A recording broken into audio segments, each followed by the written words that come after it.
Sige po, mapupunan po muna tayo lahat. And maraming salamat po sa mga nauna for your patience in waiting.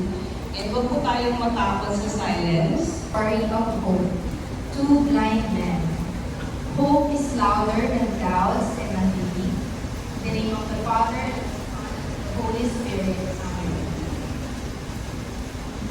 All together, Lord Jesus Christ, by your passion and resurrection, you obtained for me the power to strip away the old self and to step into new life.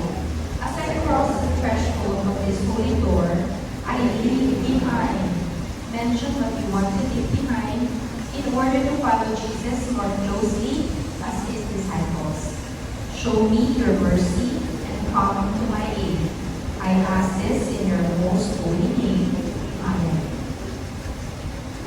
Lord, Son of David, have pity on us.